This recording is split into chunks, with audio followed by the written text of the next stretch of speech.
Well, good afternoon, everybody, and welcome to another installment of Live at the Waterhole. And we are starting this afternoon at Elephant Pan in Botswana, where we have some Ellies that have just decided to disappear into the bush. Hopefully, there'll be some more that come out and show themselves for us. My name's Maxine Gaines, and I'm looking forward to a really interesting afternoon with you all.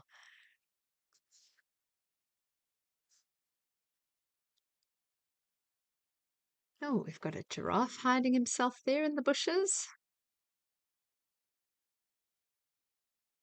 There's always something going on at Elephant Pan.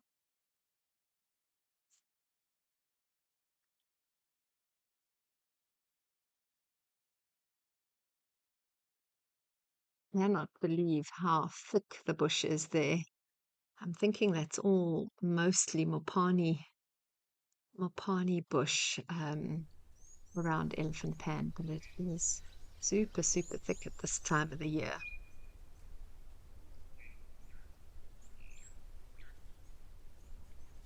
Yeah, but I'd just like to welcome you all on board, and please remember that you can chat, you can ask questions, we can have interesting conversations together. Um, really looking forward to a great afternoon with you all.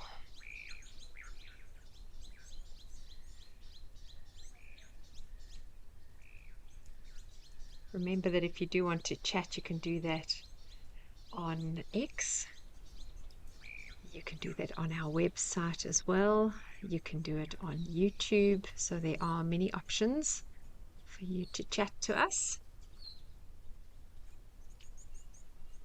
Gosh, look how full this pan is. They've obviously had some great rain up there as well.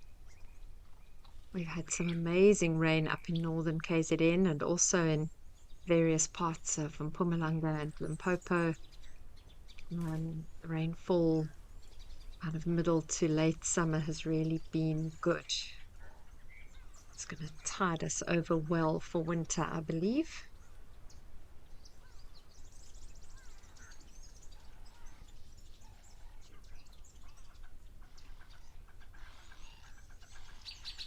Seems like we've got some visitors at Old Donyo. So while there doesn't seem to be much happening here, let's head over to Old Donyo and see what's going on up in Kenya.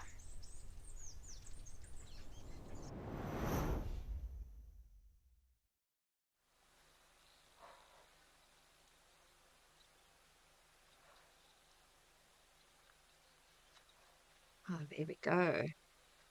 Few giraffe coming down to Old Donyo, which is lovely.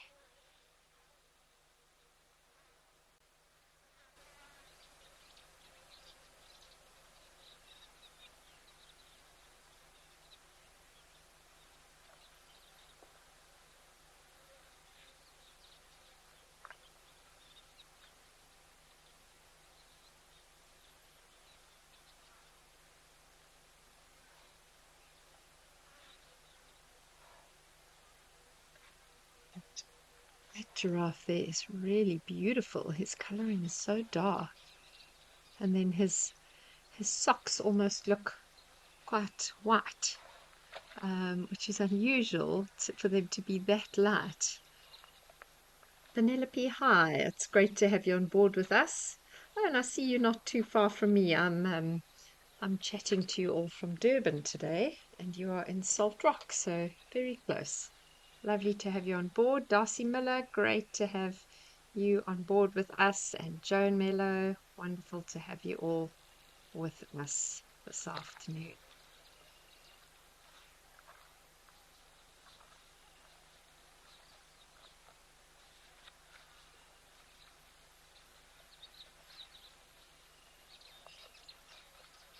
Catherine, great to have you on board as well. Oh, wow. He is a magnificent male. I'm really interested in how light the lower part of his leg is. That's looks a little bit different.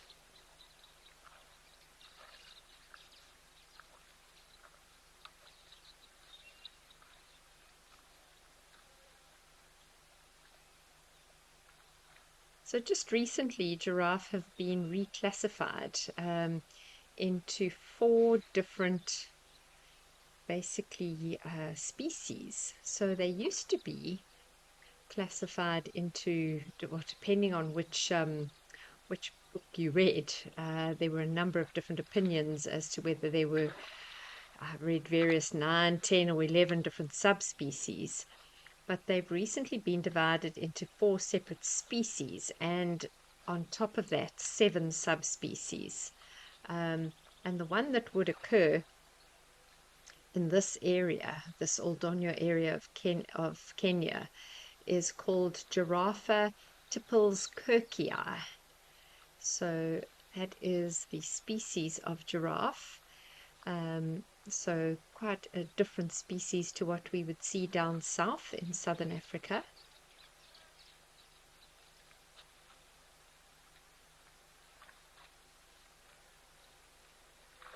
When this species occurs throughout East Africa, so um, Kenya and Tanzania, and then up in northern Kenya you get Giraffa reticulata, or the reticulated giraffe, which is a different species.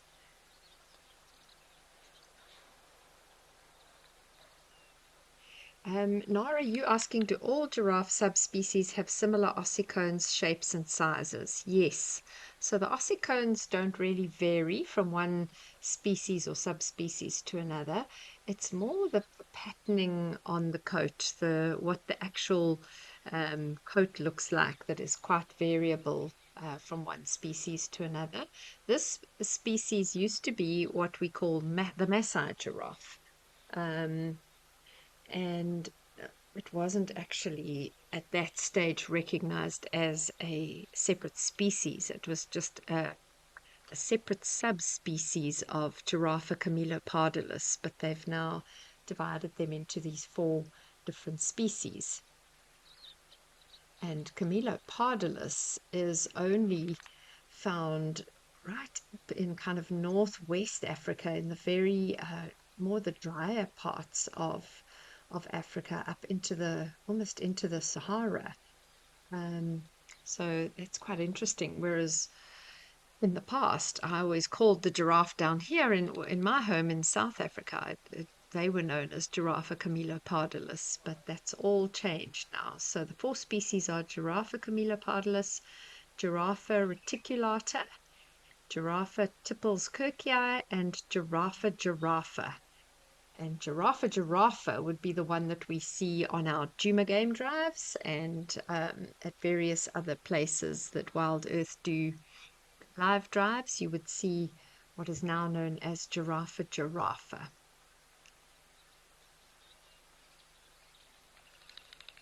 It's very confusing when the taxonomists start to change names and reclassify creatures that you've kind of learned to know about.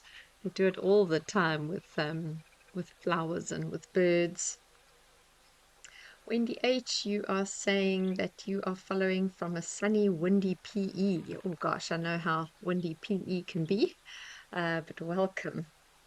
Catherine, you saying your favorite is the reticulated giraffe. So that is one of the creatures that is high on my bucket list. When I lived and worked up in East Africa, I had planned to go to Samburu, which is one of the places where I would have been able to see reticulated giraffe and Grevy's zebra and a few other specials. I wanted to see vulturine guinea fowl and some other bird species. And unfortunately, those plans it didn't work. And yeah, then before I could actually replan another trip, my husband and I left East Africa to come back down. So it's definitely high on my bucket list to go and see the reticulated giraffe in Samburu Game Reserve in northern Kenya. Ari, you are joining us from Amersfoort. I don't know if I've pronounced that correctly, in the Netherlands, but greetings to you too. Welcome on board. These two look like young males who are sparring. Nothing too serious right now, just a little bit of testing each other's strength. Always wonderful to see giraffe do this. It's quite incredible how they swing those necks and heads at each other. when you parked close to them, or if you're on foot close to them, the sound of that thumping as they kind of thump their head into the body of the other giraffe is quite something. They have been known to knock each other over in these kinds of fights, but that's not the norm. So that happens. It happens, but it doesn't happen often. They kind of brace against each other. And when they're younger males like this, the fights are not that intense. As they get to be older and stronger and bigger bulls, the fights can be quite intense.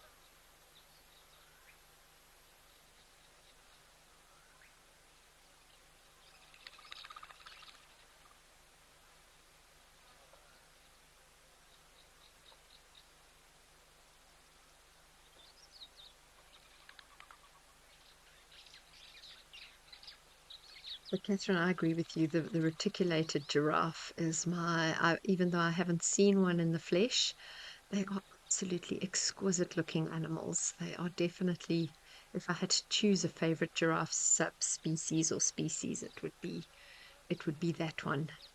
They are really quite spectacular.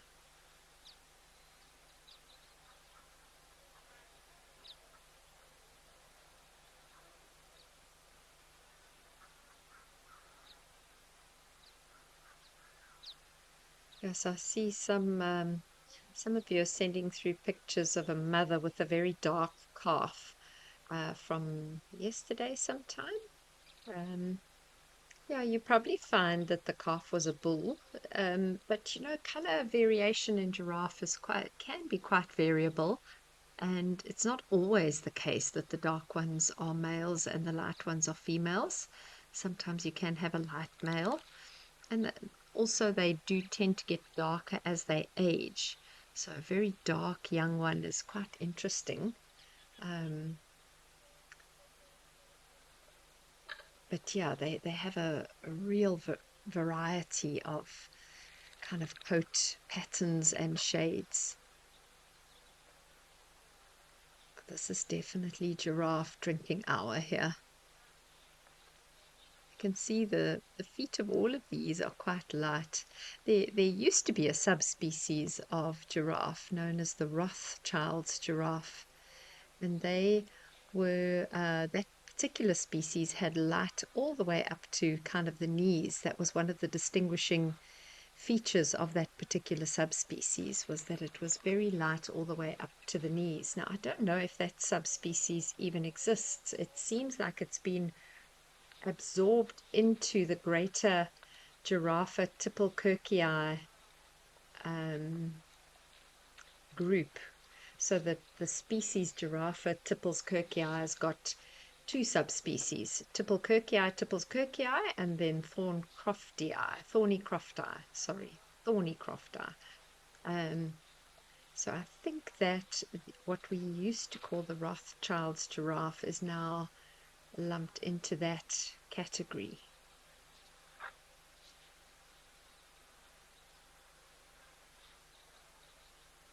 Flower Girl, you asking if it's possible for them to get sunburnt and change color a bit. So, yes and no. With the covering of hair, it's quite, it, hair protects their skin. Oh gosh, something gave them a fright there. What happened, fellas? Hey? So the hair protects their skin from getting too sunburnt, but what the sun can do to their coats is actually lighten it. So if any of you that are horse owners and have had the privilege of owning a dark bay, perhaps a black horse, you will know that if they get exposed to the sun a lot, it can almost bleach the color of their coat and make their coat a lot lighter. So that the sun would have the opposite effect on these animals' coats. It would make the hair and the color of the hair lighter rather than darker. The hair itself is protecting the skin from sunburn. There was a bit of an alarm call in the background there as well. So I don't know, something really startled them. Maybe there is a predator moving around. They all got a big fright, and then it sounded like some impala or something alarming. Giraffe are very jumpy at waterholes, though. They have to be. They're very vulnerable at the water, so they do sometimes overreact to things. A very regal looking male, that.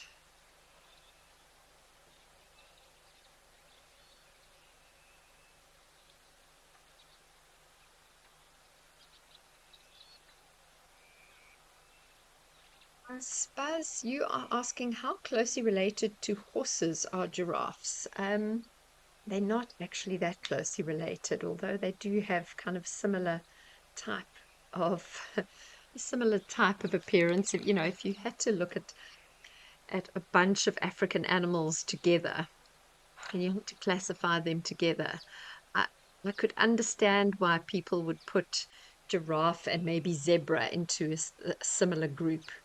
But if you look at their hooves, giraffes are odd-toed ungulates with cloven hooves, the same as, for instance, a buffalo or an impala or a kudu, whereas giraffes are even-toed ungulates with cloven hooves. So they have two toes or two parts to their hooves. And horses are odd-toed ungulates. They have one toe and one solid hoof, as do zebra. So horses and zebras are actually not that closely related to giraffes. The giraffe's closest relative is an animal called an okapi, which is found more in the kind of Central African rainforest areas and is quite endangered. Um, Beautiful looking creatures as well, quite bizarre looking creatures. They kind of look like a mixture between a giraffe and a zebra, but that would be the closest relative of a giraffe, and horses and zebras not that closely related. So you can actually see the cloven hooves as these giraffes move closer. You can see that the hoof has got like a dark line or dark shadow um, kind of in the middle of it, and that is because of the two different parts to the hoof. When you look at a giraffe's track, it looks quite similar to a buffalo track, just a little bit more elongated.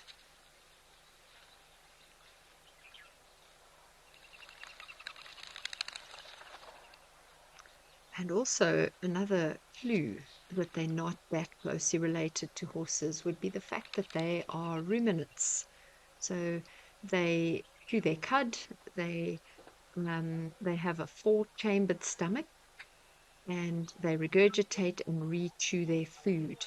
And that is something that the horse family does not do. Horses and their relatives are hindgut fermenters, so they only have one stomach, and there's a lot of bacterial fermentation that happens in the hindgut with the horses and any close relatives of horses.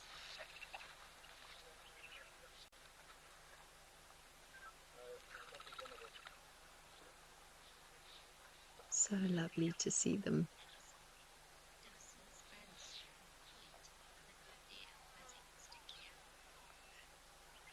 Yeah, let's see what these giraffe do for a little bit longer.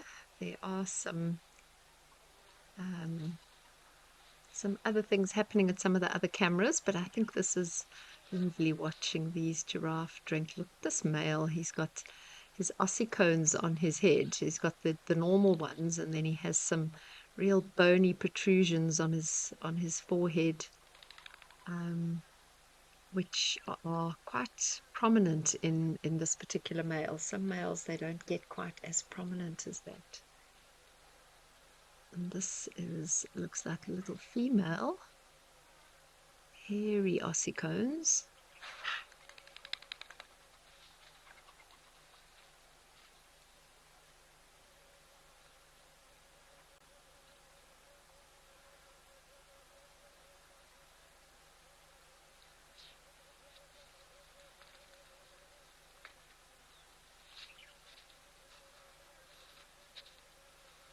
Being super, super cautious there. You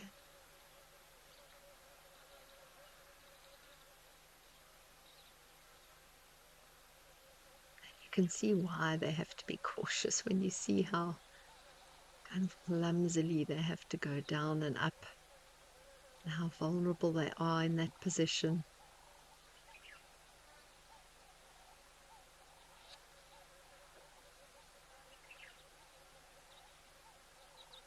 You wonder how far they've walked to get to this waterhole to have a little drink.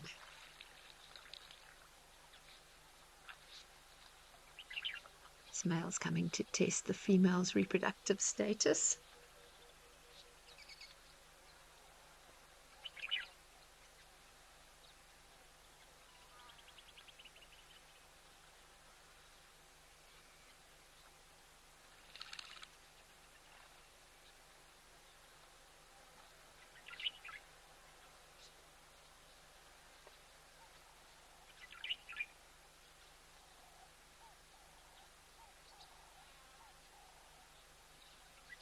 I don't think she's finished drinking. If you see the way she's still standing like that, I think she's preparing to go down again, as long as he doesn't bother her too much. Yeah, there we go.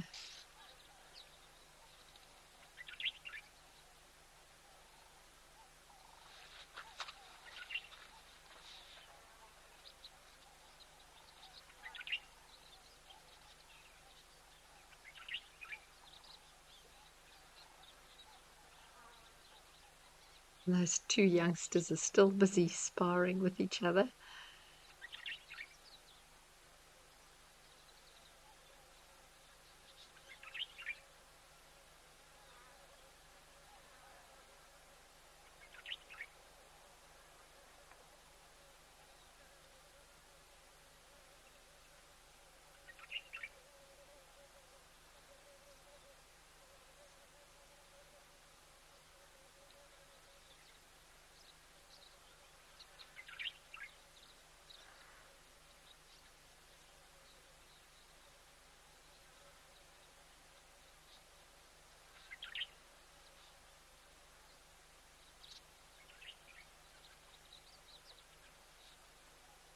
Something's caught this male's attention. He's very focused.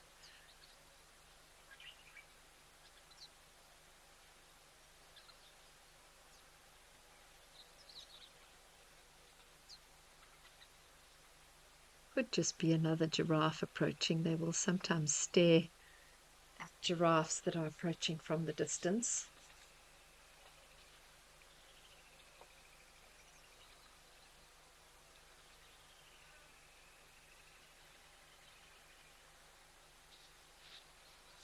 Look at how beautifully those acacia trees have been pruned by these giraffes as well, giving them their typical umbrella-like shape.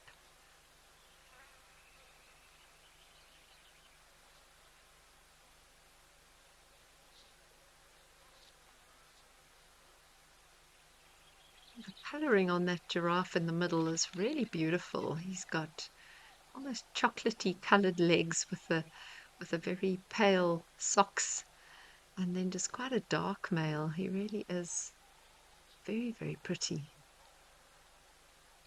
The one on the left I'm talking about.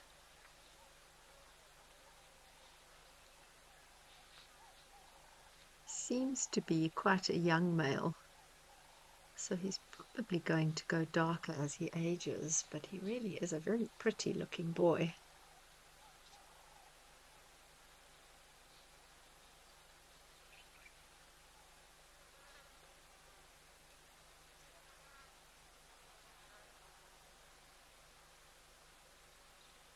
Rebecca Bishop, you're asking, has anyone read the book series The White Giraffe? I actually haven't. I'm always looking for good books to read, so I will have to look that up.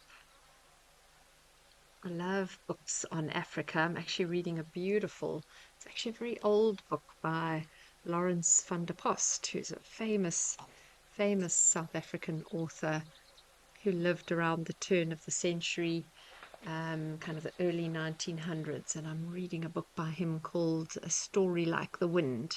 So I love books on Africa. Oh, what frightened them all?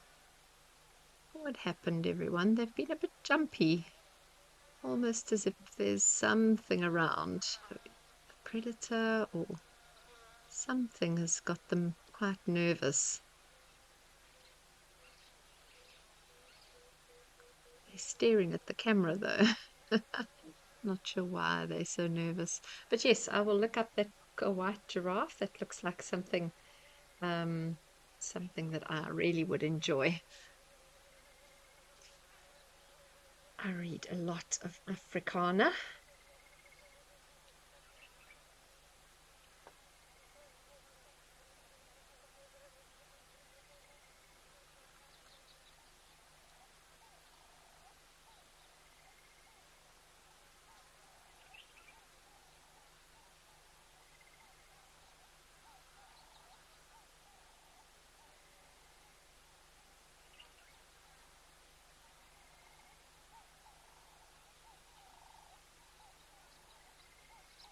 Now there's those two are going to carry on with their sparring, or is it a different two now? The one looks slightly bigger. The one on the right looks a little bit bigger than the others. I think it was those two that were initially sparring. I think that chap behind them is just getting in on the action, but I'm sure it was those two that were sparring initially. This little chap seems to be the troublemaker. He's going up to all of them and challenging them. But they'll travel together in a group like this. So it's not like it's unfriendly at that age. It's just really getting a measure of each other, understanding who's the strongest in the group, who's feeling really well.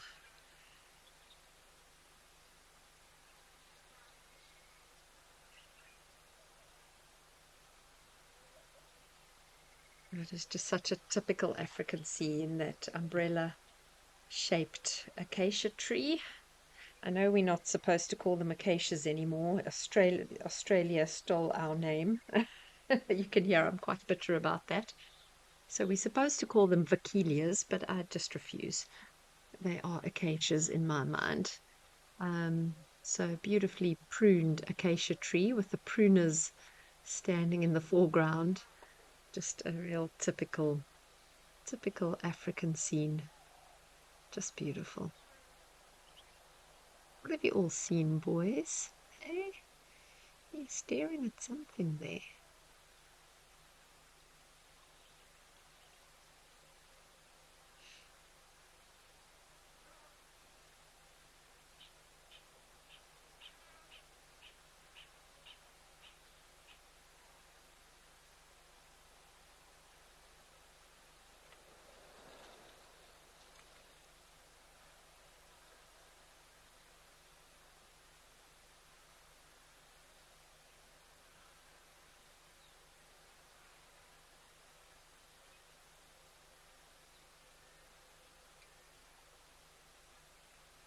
You can see even amongst those four of the same species how variable their coat color is. And they're all roughly a similar age. Some of them are kind of a darker chocolatey brown. The others are more of a reddish brown.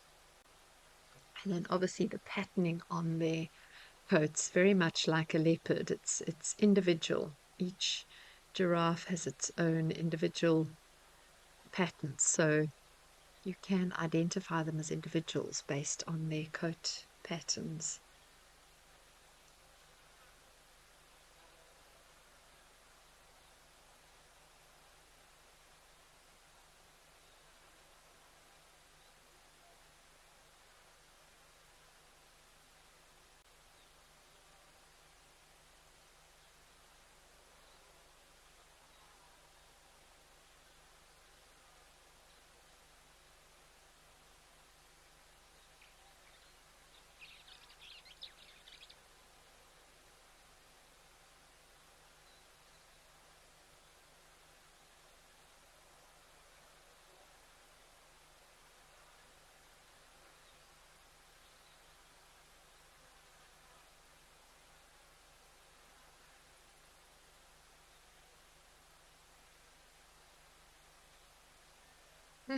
Is it going to be a three-way sparring session there now?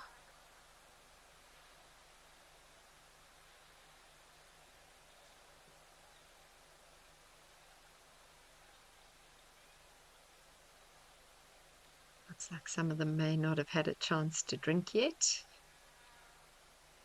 They've definitely been quite jumpy this afternoon, though.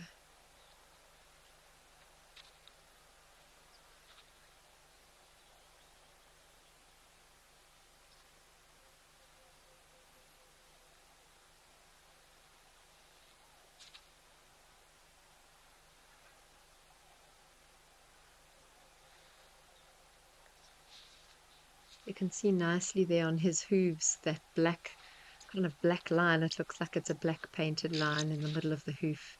And that is the kind of dividing line between the two different sections of the hoof. Penelope Kenyon, you're saying you know the white giraffe. You read it to a class a few years ago. It was originally called the Kudu clan. Okay, I will look it up. I will definitely look up the white giraffe or the Kudu clan. I am an avid reader, so always looking for books to add to my to read list.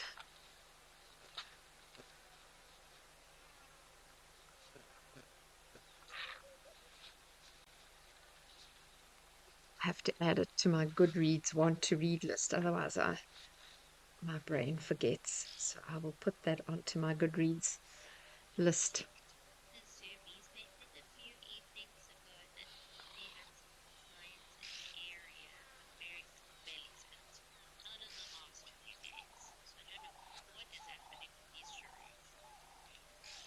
Okay, so apparently some of the zoomies are saying that there were lions a few days ago around the pan with full bellies, but nothing in the last few days. So yeah, it's interesting to see that they are quite jumpy. The oxpeckers are also not helping much because they're alarming a bit, and then that giraffe jumped up as I heard one of the oxpeckers alarming. So something's got them jumpy. Not sure what it is.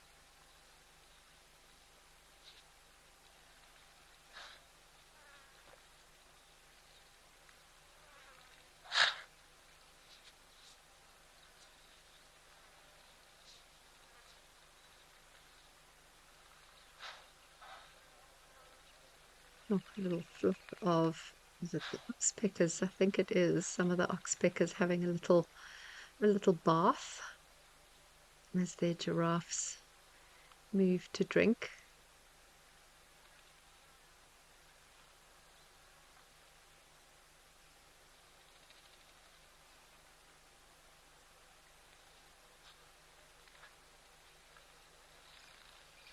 And this chap that's going down to drink now really looks unicorn-like when he turns his side profile to us. He's got a proper, what looks like a unicorn horn growing out of the center of his forehead.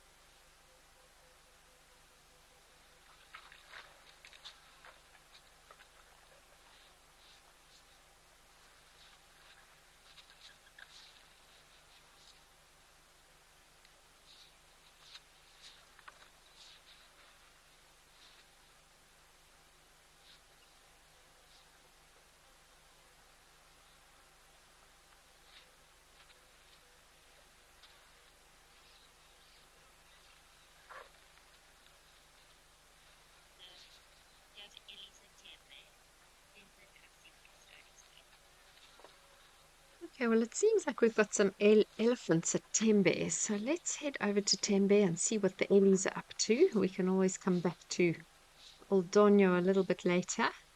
Let's go and check in and see what's happening at Tembe.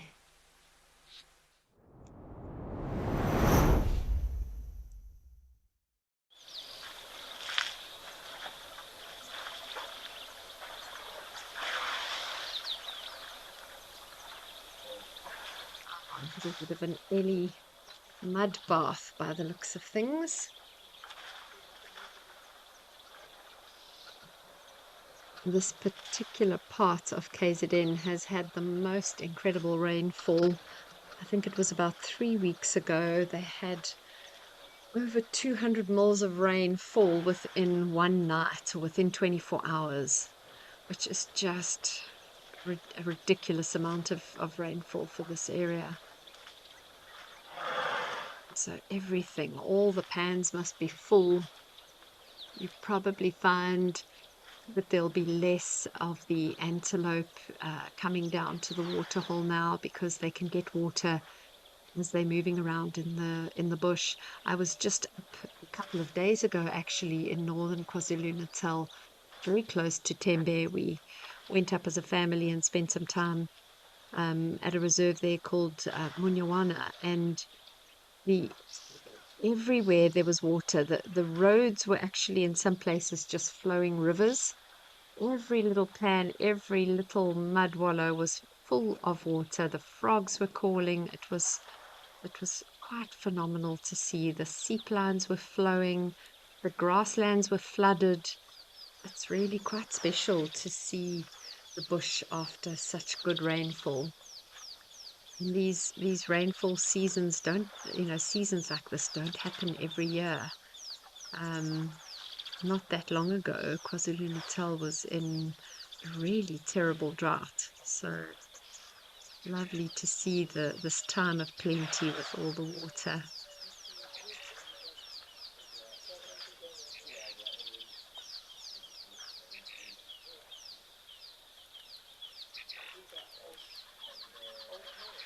And what those elephants are doing there in that mud hole or that mud wallow just helps to make the wallow bigger, kind of flattens the bottom with their legs and their feet, makes it less kind of permeable to water so that it holds water better the next season.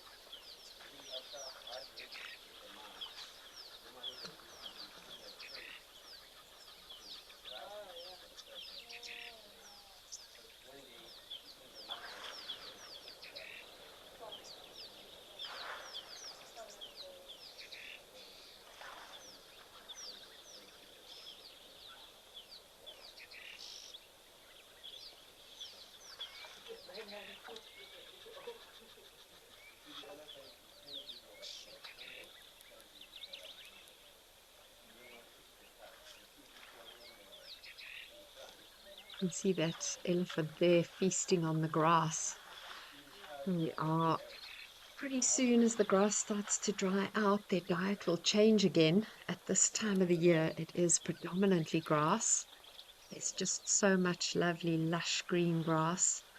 But then as that grass starts to dry out, they then start to feast more on roots and cambium again, and leaves and various fruits. But for now, it's about 80% grass. Just see him pulling up huge trunkfuls of it.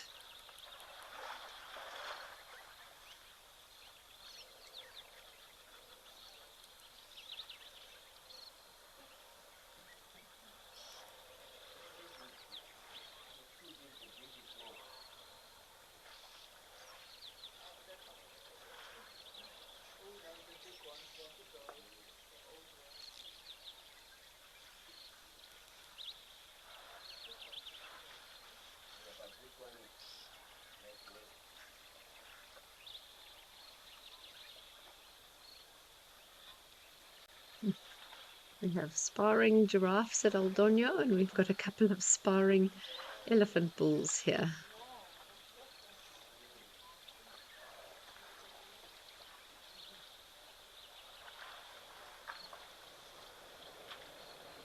These are all males.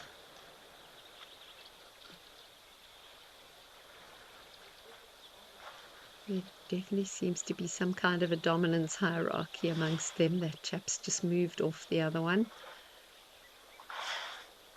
Probably related to age and body size. That cheeky one with his trunk on his tusk. To me, that's always a sign of someone about to cause trouble.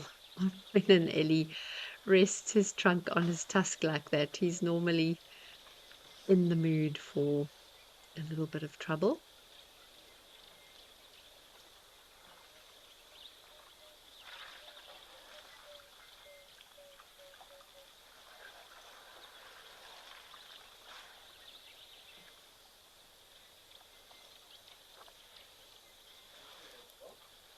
Oh, he's going to go pick on the other chap now.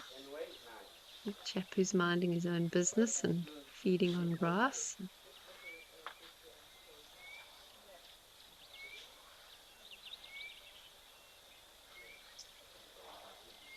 Raw, you're asking, you remember in the 80s that Zimbabwe was in a terrible drought. What can cause the rains to fail other than climate change? Obviously, climate change is important. It's something we all need to be talking about because it is a reality. But we also in Africa have we have a cycle, and I'm sure it's the case throughout most of the world, that there's a cycle of dry years and wet years. And it seems to go in about a 7-year cycle. And it seems to be connected to a bigger weather pattern known as the El Nino or La Nina. Well, both, they are the kind of opposites. The El Nino and this El Nino effect, El Nino is a kind of a Latin American, South American word for Christ child, I think, or for the little child. Can't quite remember why it was called that. Something to do with the date that it was, the date being close to Christmas, but my memory is a bit vague on why it was named El Nino. It did have something to do with Christmas and the Christ child kind of connection. But it's a weather pattern that can cause drought for a number of years in Africa and in South America, and then the opposite is years of good rain. And so, although we do have, climate change is changing the climate, and there is a slow but steady increase in the Earth's temperature. We do have these local cycles that that play out around or on top of this background of climate change. And the El Nino and La Nina effect is quite a well-known wet and dry cycle that affects various parts of Africa and South America.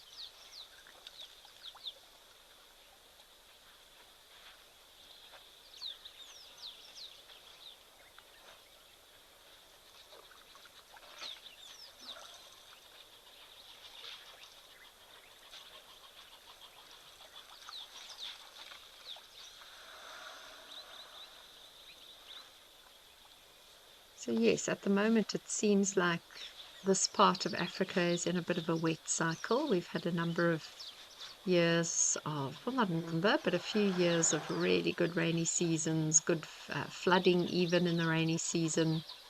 But not too long ago, it was the opposite. We were going through a real dry cycle, very, very bad drought up here in northern KZN, in Maputo land. So it's lovely to have the wet cycle.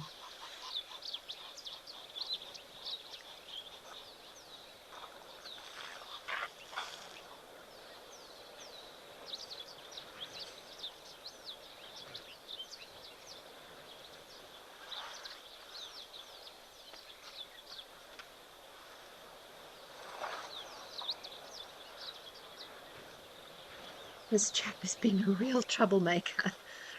He's going to everyone who's minding their own business and just causing trouble.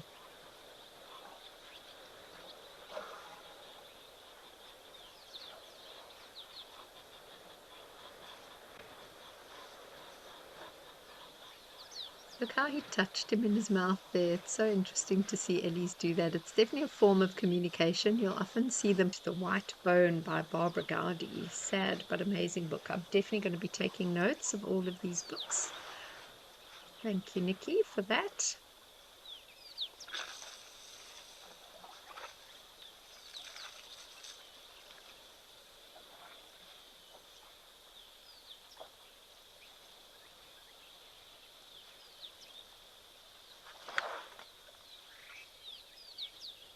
Yeah, there he goes, causing trouble now with the other group.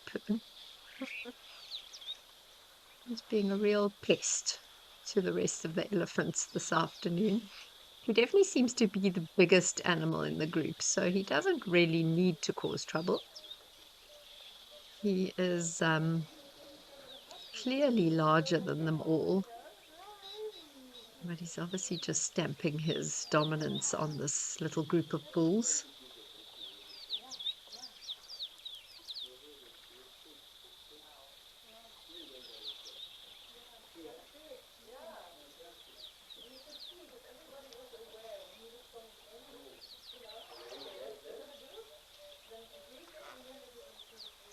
And the woolly-necked stalker is just staying out of the way of all the elephants, minding his own business.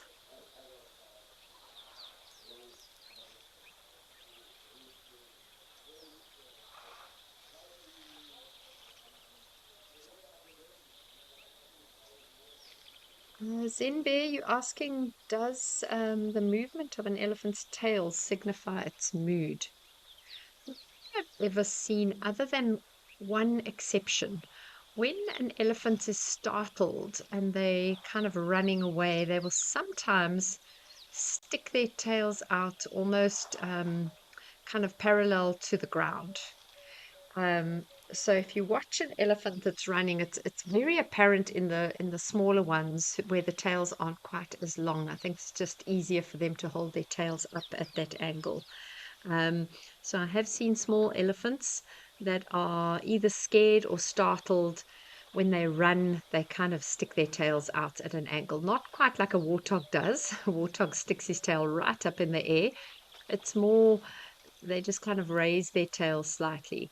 Um, but this swishing that they're doing now, mood, it's not like a cat that flicks their tail to show, annoyance or anger or anything like that. This is more just a case of trying to get rid of biting flies and skin parasites and things that are bothering them. So I wouldn't be particularly concerned if I was approaching this group of elephant now on foot. The flicking of the tail is not anything that I would be worried about.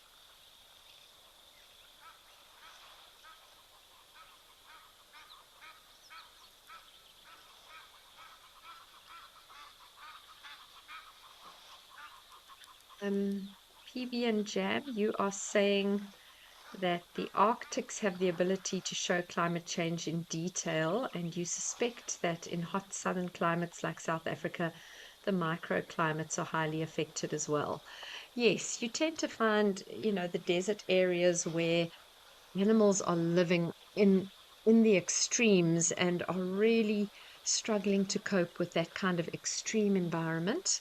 Any slight change in temperature really affects those areas quite dramatically. And there's a lot of research going on, especially at the Percy Fitzpatrick Institute, which is an ornithological institute linked to the University of Cape Town.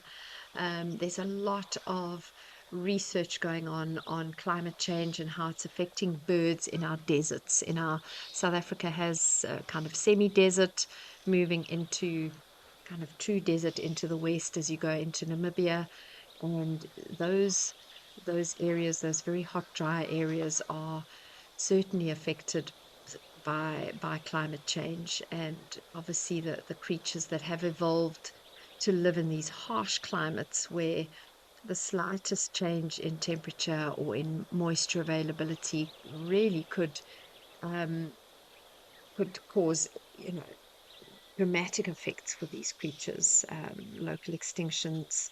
Some of these species are only found in those areas. So if they go extinct, that's a, it's not just a local extinction, it's a complete extinction. So yes, lots and lots of research going on climate change at the moment in various institutions in South Africa, because it really does affect our hot, dry areas quite dramatically.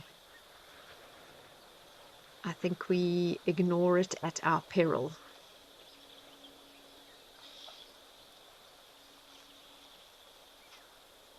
We really all need to be working towards better solutions.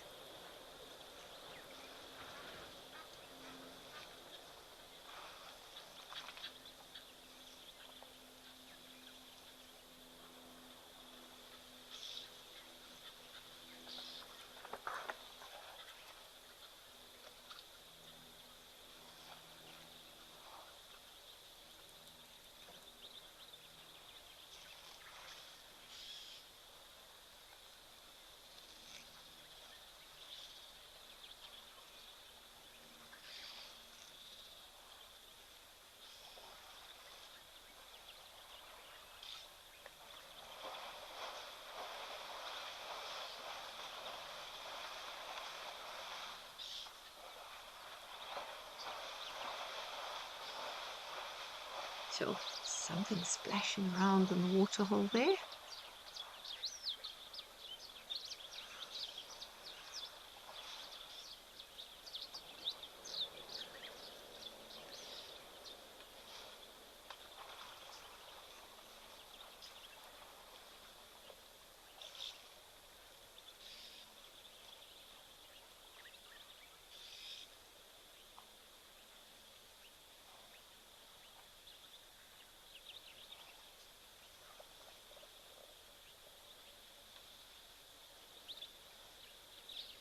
It's kind of an uneasy alliance between these bulls. They see, there's moments where they seem to be quite happy with each other and quite peaceful, but um, there's definitely a bit of challenging going on as well.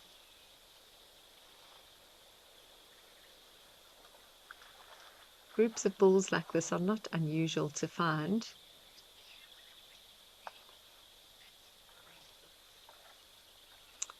Okay, well, we're going to leave these boys for a bit because it seems like we've got some zebra at Safari Hook. So let's go and see what is happening at Safari Hook up in Namibia, one of those dry places we have.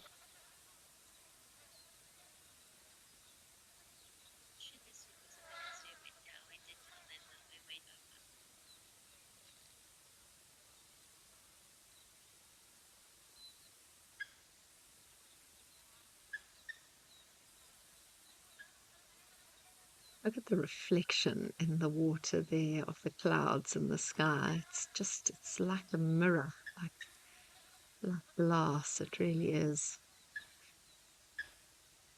I don't see the zebra, but I'm sure as we pan, they will make an appearance.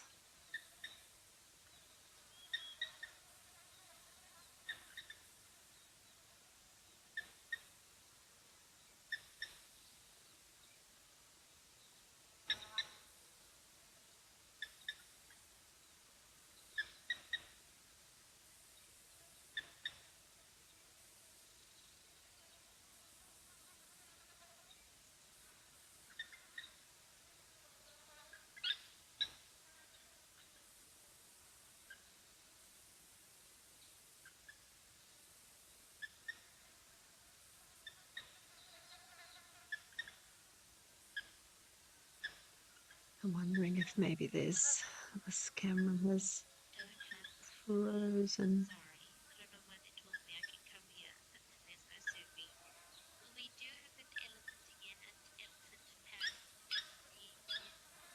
Okay, well, I think we've got a problem with this camera. So let's go over to Elephant Pan again up in Botswana, and see if the elephant that disappeared earlier has, or maybe there's some more ellies that have made their way down to Elephant Pan.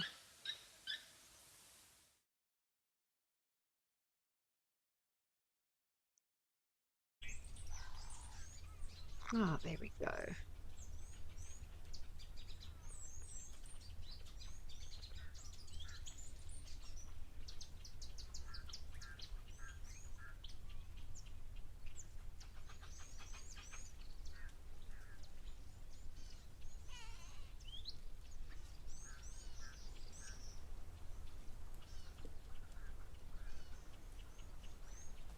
Great way to keep himself cool. Just stand in the water and drink.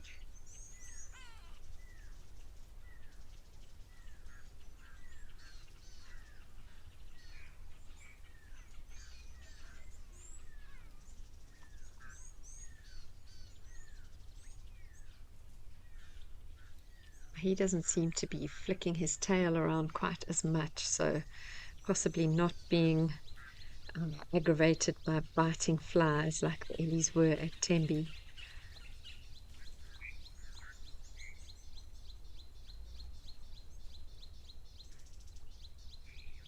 Oh, just as I say that, he starts flicking his tail.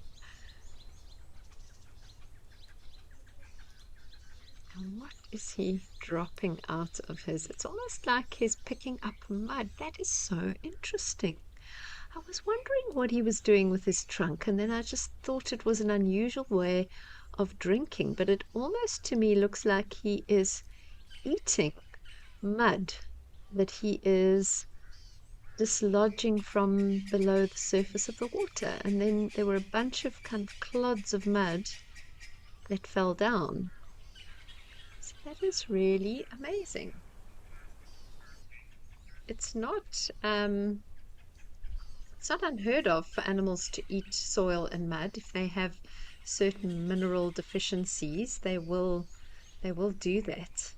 But I've never seen an elephant doing it quite like this before, picking up big chunks of mud and putting it into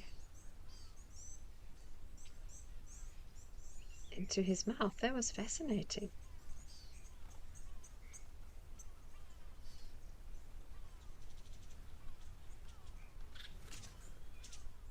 So it's known as geophagia when animals do that, the eating of soil or the eating of mud.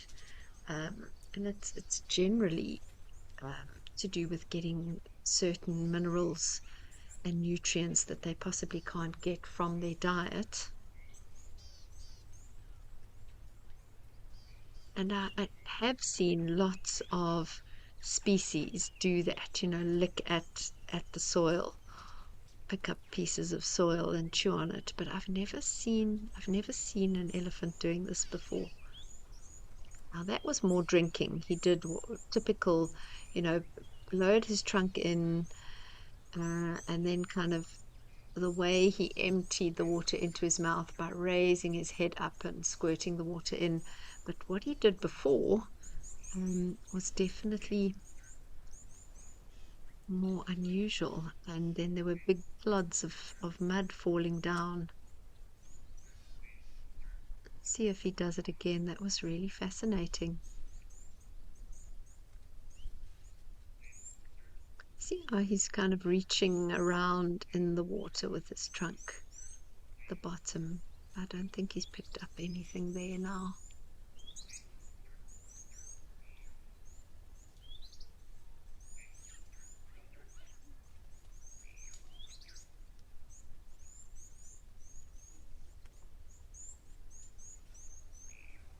It's amazing to me that they know what they need. They are so in touch with their bodies and what their bodies need, being able to find the plant medicine they need when they're not feeling well, um, knowing that they have this mineral deficiency and going out to look for, soil that contains those minerals, or sometimes animals will even chew on bones or chew on hyena dung to get the particular minerals that they need. Um, it always just amazes me. I think we humans have really lost touch with our bodies and what our bodies require. Um, we could learn a thing or two from these animals and how in tune they are with themselves and with their needs.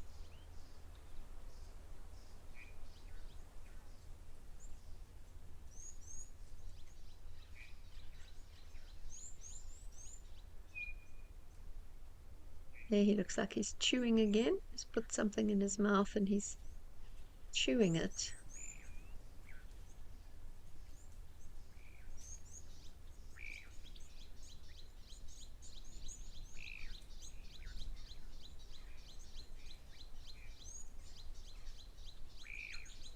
Zenbe, you're asking if there's a decline in the crocodile population because we see so many of these water holes and there doesn't seem to be many crooks. I don't think so. I can't say I've heard of or read anything about there being a decline in the crocodile population. I think a lot of these seasonal pans that we see that dry up in winter and then are full in summer, um, it can take a while for a crocodile to realize that there's water there. And crocs certainly normally prefer bodies of water that are more permanent. They can be found in seasonal pans or in dams that tend to dry up, but it takes quite a lot of effort for a crocodile to move long distance to one of these seasonal pans. Um, they normally move at night because otherwise they overheat.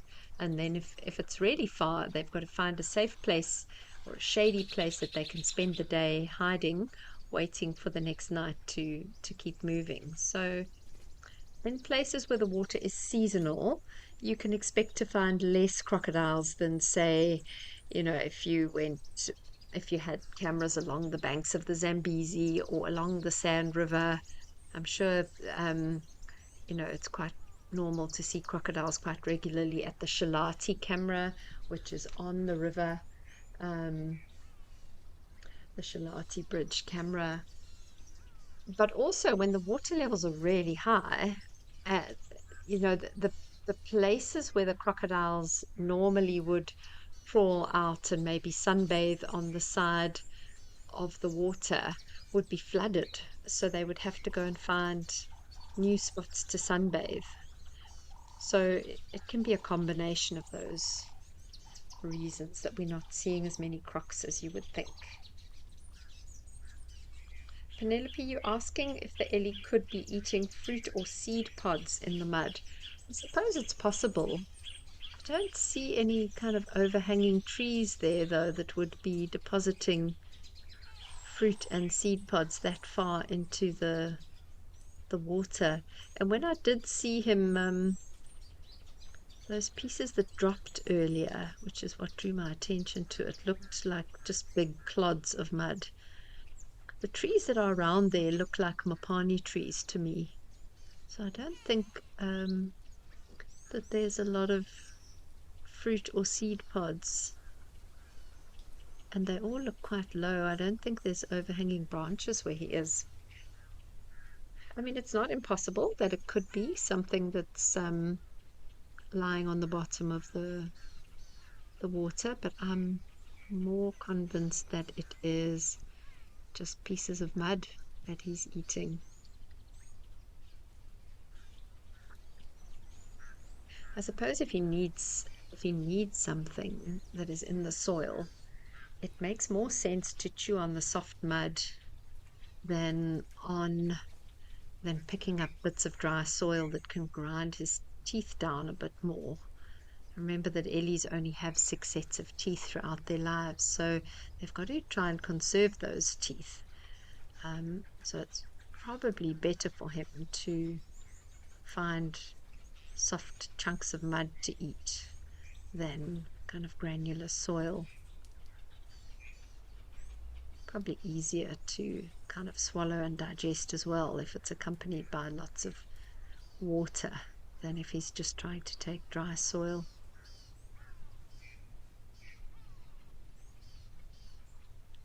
Really fascinating behavior though. There you see he's got it in his trunk and then he's putting it in.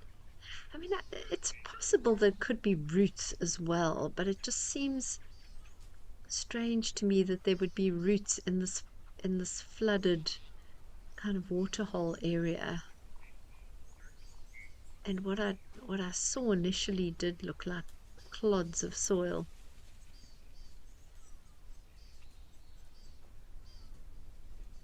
He's feeling around with his trunk. Fascinating. I wish I knew for sure what it was that he was eating. My gut is telling me that it's pieces of soil, but there's a possibility that it could be some plant root that he is sniffing out and removing.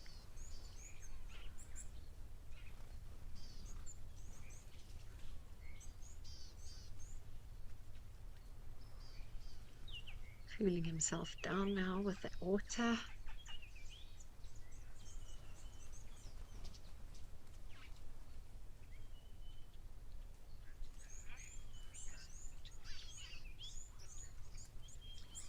Okay, well, as this Ellie leaves the water, that was fascinating. Let's go over to Oldonio again. I think we have some baboons, which is always entertaining.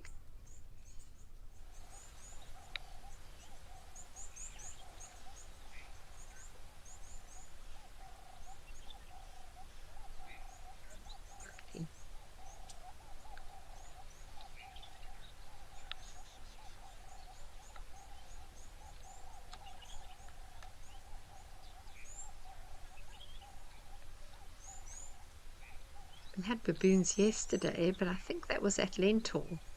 So also in Kenya, also the olive baboon. But I think it was Lentor where we saw the baboons yesterday, if my memory serves me correctly.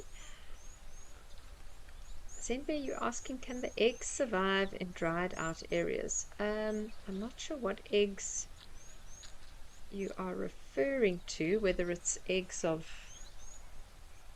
fish or frogs. I know some frog species can, when they lay their eggs, they don't necessarily lay them in water. They lay them in vegetation, and they can be inside some kind of a capsule that retains moisture, and the tadpoles will hatch into that capsule and go through their metamorphosis inside there. Most most animals like fish or frogs would require some form of moisture for the eggs to hatch. So, if a pond like this had to dry out completely, you'd probably find that fish and frog eggs would not be able to hatch.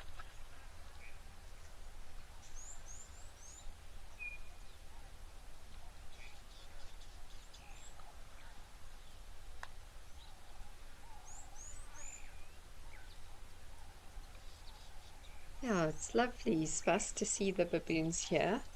We did see baboons yesterday, but I don't think it was at this waterhole. I think it was at Lentor. That little one seems to be playing with it. I don't know if it was a piece of elephant dung or some kind of dung that he picked up there. The baboon's scratching in the dung. He'd be looking for termites, other insects that might be coming to feed on that dung. Even seeds that have been partially digested, he'll feed on. I have seen baboons picking marula fruit out of elephant dung before. I've seen squirrels doing that as well.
Definitely appear to be sifting through the elephant dung there to find something to eat. See how it's cleaning off whatever it got?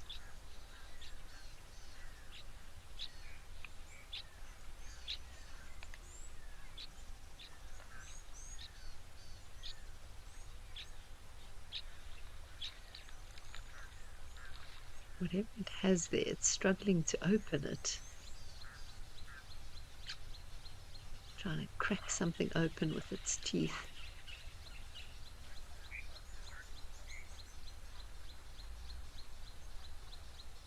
It's got quite a big pip or something that it's trying to open.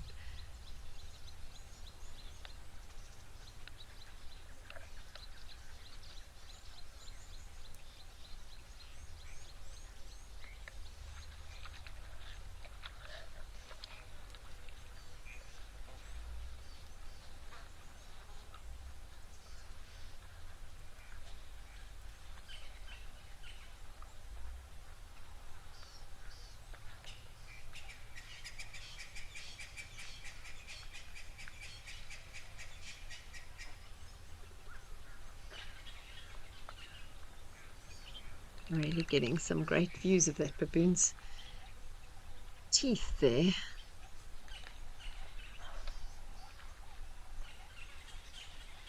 Oh, we've got some giraffe coming down to drink again.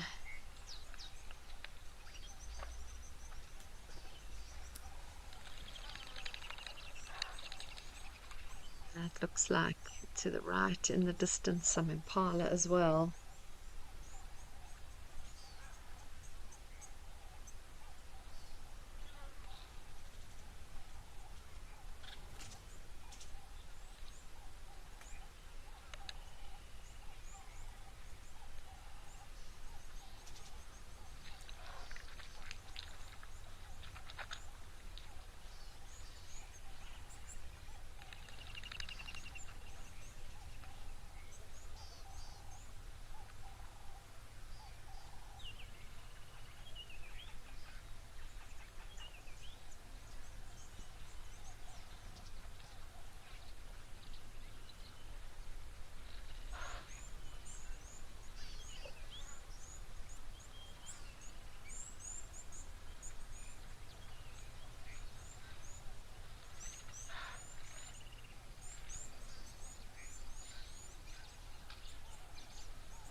Incredible to see the balance that giraffe has, and just how strong his muscles must be in his legs to hold himself in that position.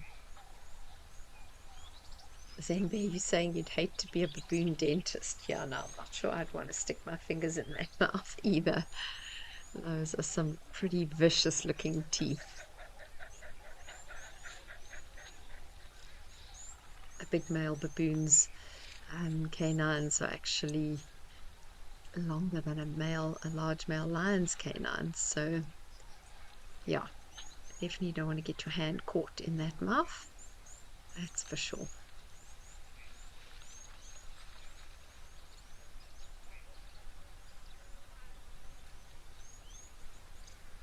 Oh, suddenly we've got a lunchtime rush at the waterhole.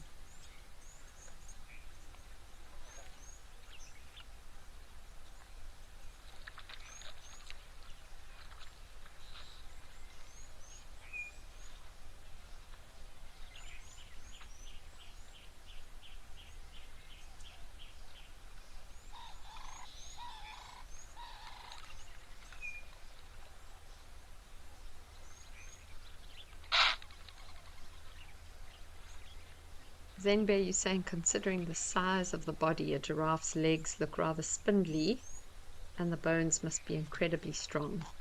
Yeah, if you pick up a giraffe's skeleton at all, the leg bones are very heavy.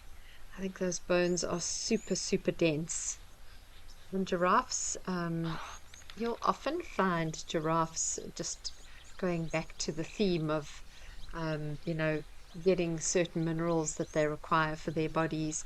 You'll often find giraffes chewing on bones that they find out in the veldt. So other, you know, something like an impala or another species that has succumbed to predators. You have the carcass lying there in the veldt, and giraffe will often pick up those bones and chew on them. That is called osteophagia. So we were talking about geophagia earlier with feeding on soil, but giraffe will feed on bones just to get the calcium that they require to strengthen their skeletons. And again, like, how do they know to do that? It's quite phenomenal to think that they know they need to keep up their calcium requirements.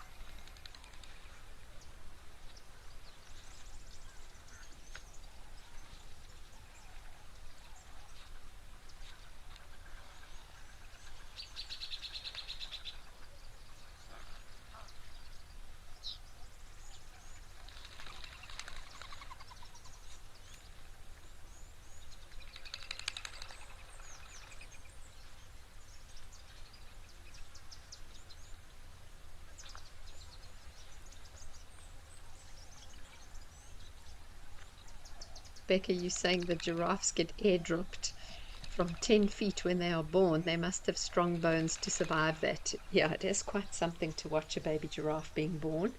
The mother does crouch down, but they still drop from quite a height onto the ground. So yes, I think from very, very early on in their embryonic development, their bones have to be very dense and very strong.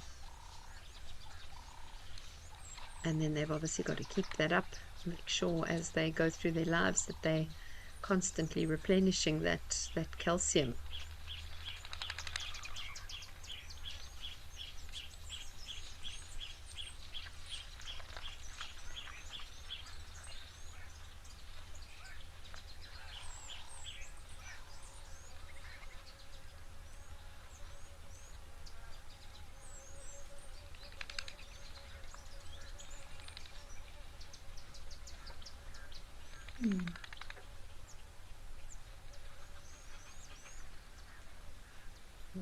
PB and Jam, you asking if baboons are omnivores, do they have hunting packs as well? So I wouldn't really say they hunt in packs.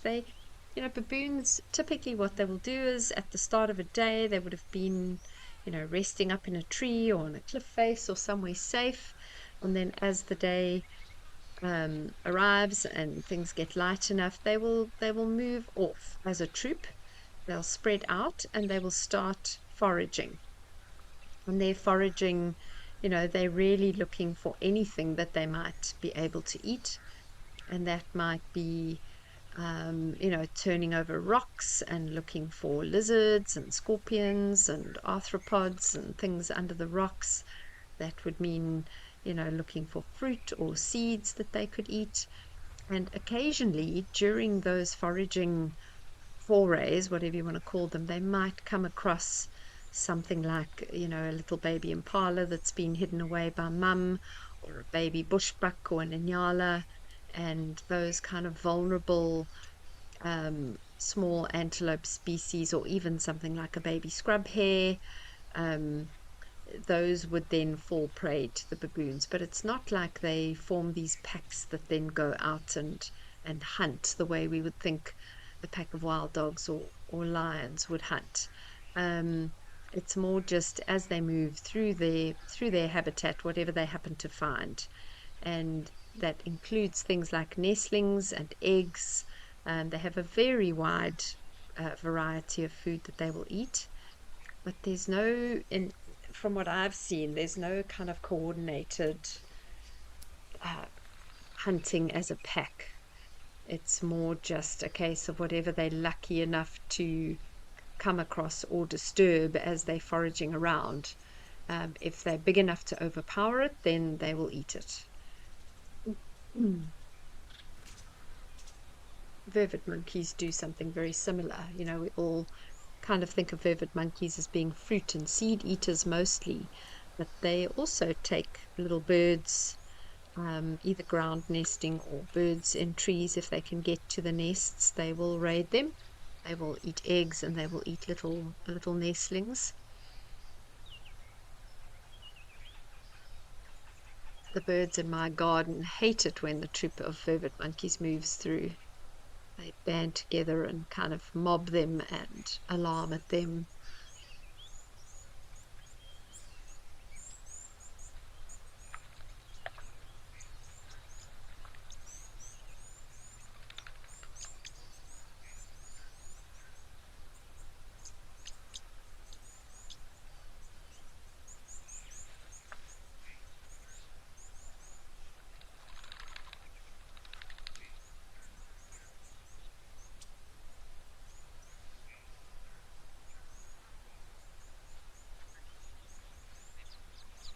Okay, well, we're going to go back to Safari Hook now. It seems like our zebra are there. So let's go over to Safari Hook and look at some zebra. We haven't had any zebra today, so that'll be cool.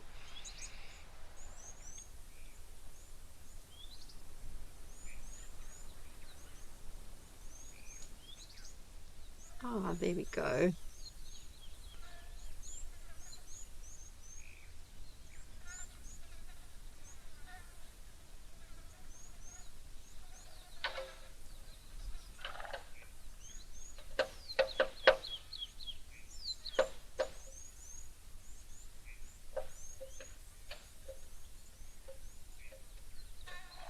You can see the very typical dewlap on that zebra that's appeared off to the left. So we know we are looking at mountain zebra and not our plains zebra that we, or most of us, are more familiar with.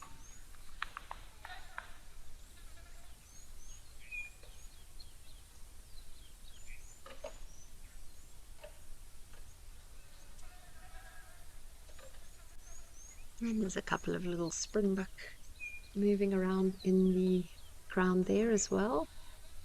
Always nice to see. Lovely to see Safari Hook looking so green. Oh, what is that coming down to drink? It's not quite in focus. It looked interesting to the right of the springbuck.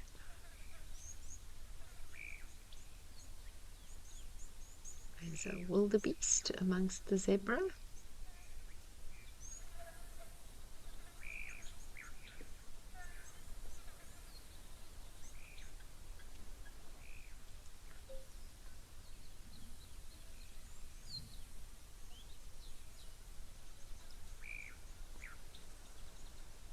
Daniel looks like he wants to have a roll the way he's pawing the ground there.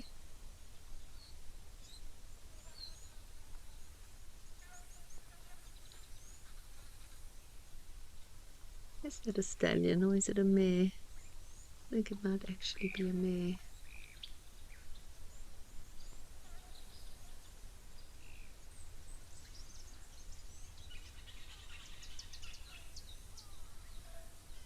I always think these mountain zebra look weird. I think it's just that I'm so used to the plain zebra. The mountain zebra definitely look quite different.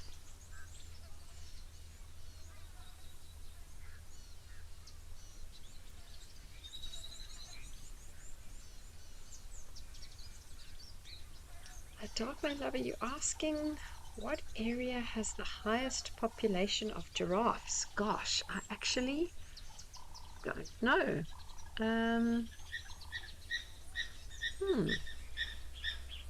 Many areas in, throughout Africa where the giraffe populations are doing well. I mean, if I think of Kruger, we have very good giraffe sightings in the Greater Kruger. But I know the giraffes as a whole, their populations are on the decline in some places. But I honestly couldn't tell you which area has the highest population.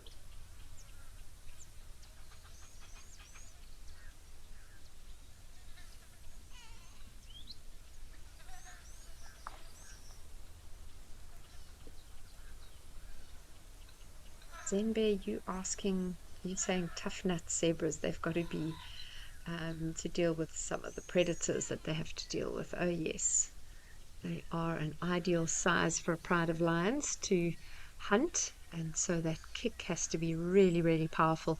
You also don't want to get bitten by a zebra. If you see the way they fight with each other and the way they bite, they can do some serious damage with those big teeth.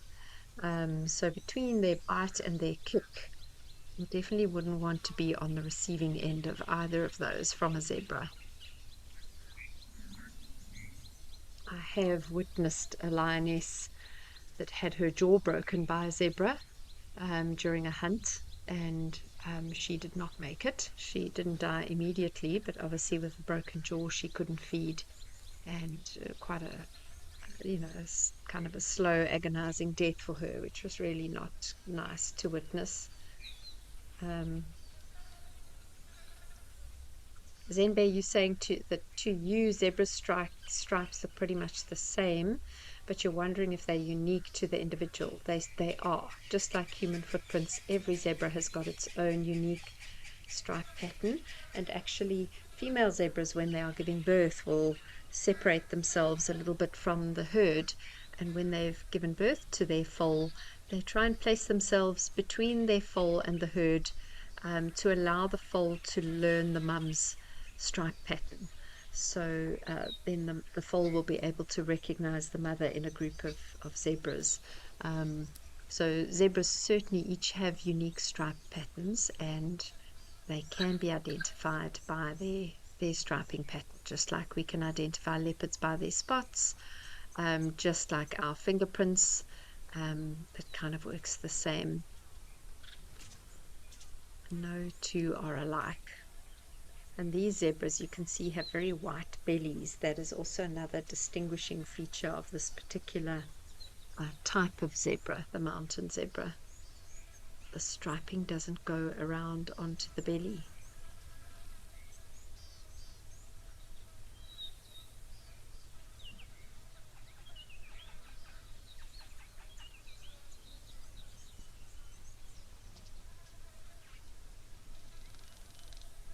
Brevi zebras are the same. They have no stripes on their bellies, but their stripes are a little bit different to the mountain zebra. The black and the whites, the black stripes are narrower. They kind of similar. Black and white stripes are similar in width, whereas with mountain zebra and virtual zebra, the black stripes are generally broader than the white stripes in places. So with the Grevy's zebra, it's quite a different looking zebra actually.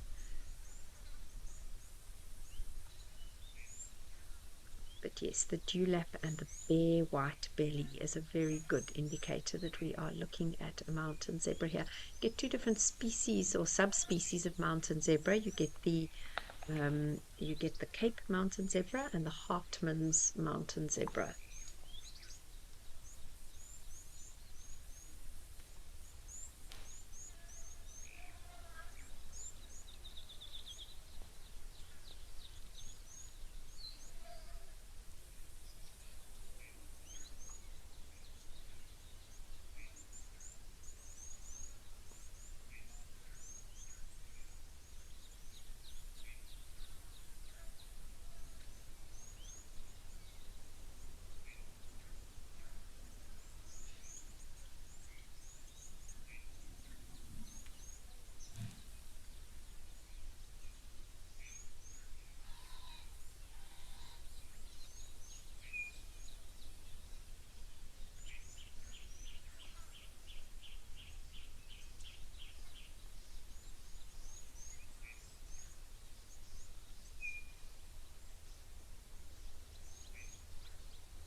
The dewlap is interesting. It's not something that we see in our plain zebra, and the function of it is, they say, a little bit to do with dominance or with showing rank. So a really big dominant stallion will probably have a bigger dewlap, but also to do with thermoregulation. So the dewlap, um, more common in zebras that are found in much hotter, drier parts of the country, and allows the animal to thermoregulate, in other words, to control its body temperature a little bit better.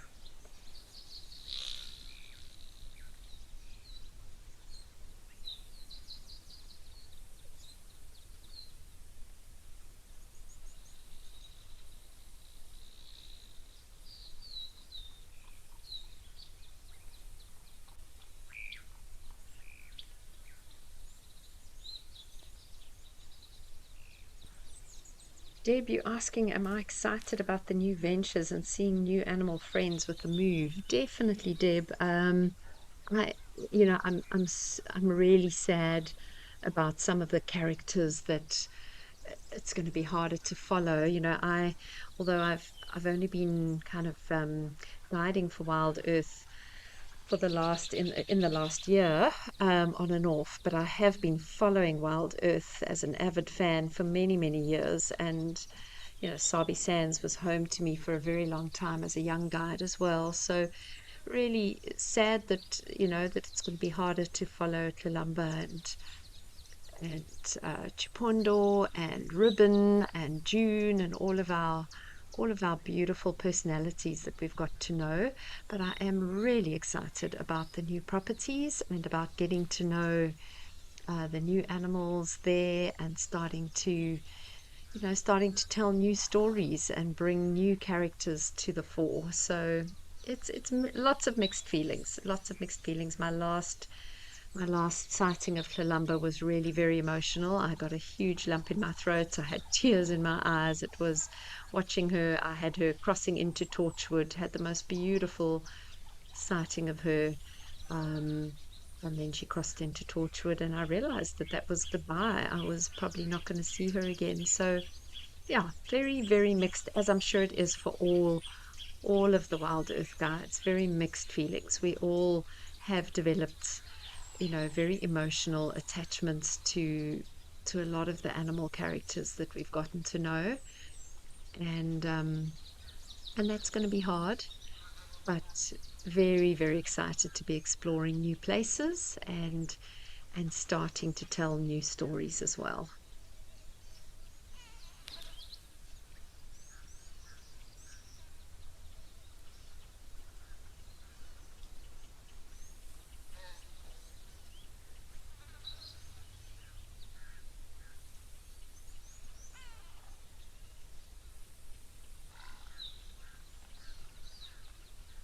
And for me, I think the job that Wild Earth does is just such a critically important one. Around the world, we have this nature deficit disorder. We have children growing up more connected to their phone screens than to the real living world around them. We have people that can name, clothing brands, but if you put a plant in front of them, they can't tell you the name of that plant. It's just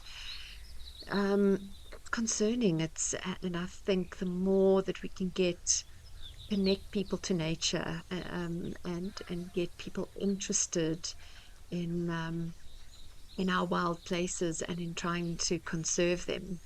You're never going to be able to conserve wilderness unless people feel a connection to it.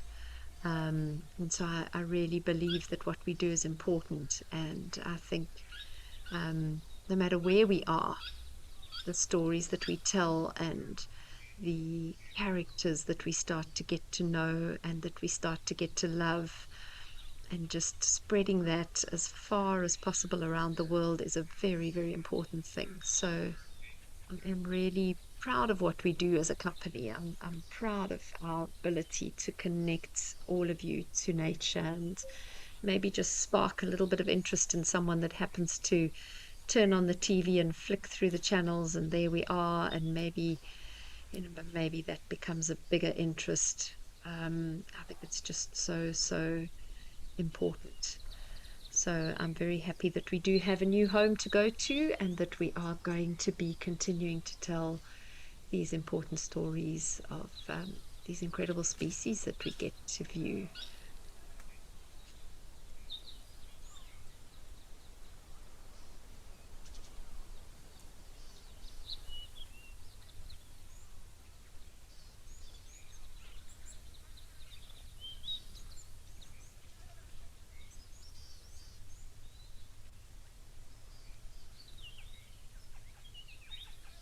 remember as a young girl, growing up, watching some of David Attenborough's earliest work and just really look back on that as being, I was lucky that I grew up with access to these wild areas as well, but just watching what David Attenborough was doing on the television and the places that he was going to and the species that he was talking about, it just truly inspired me to be more interested in wildlife and follow perhaps the career path that I have. So, I do think that it's important for our youngsters that they get to witness these species and hear these stories and get to know these characters, and hopefully also just inspires them to want to, if not follow the same career path, then somehow contribute to the protection of these incredible wilderness areas. It's very important. Zenbe, you're asking, can zebras be raced like horses and how do they compare speed wise? Um, so I do know of some zebras that have been backed. I have heard that their backs are not quite as strong as a typical horse. So I'm a horse rider, but I've never tried to ride a zebra. It has been done. I think they can be quite difficult to work with, possibly a little bit more aggressive and stubborn than your typical equine would be.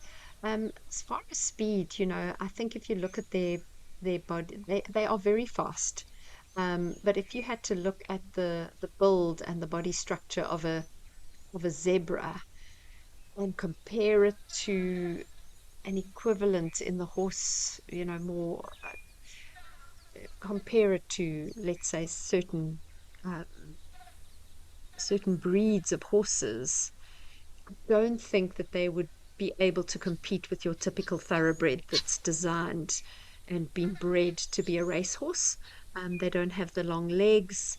Um, and I think you could probably compare a zebra more to something like a small quarter horse, perhaps a more stocky, sturdier kind of a creature that if you had to race a quarter horse against a thoroughbred, the thoroughbred's probably going to win. It's just its whole body is designed for speed. It's a lighter breed. It's got longer legs. It's got probably greater lung capacity. Whereas a zebra would be more like in South Africa, maybe your Basotho pony or a quarter horse, as a more familiar breed for some of you. So yes, they are definitely fast, but I would imagine that they probably wouldn't compete with a thoroughbred racehorse.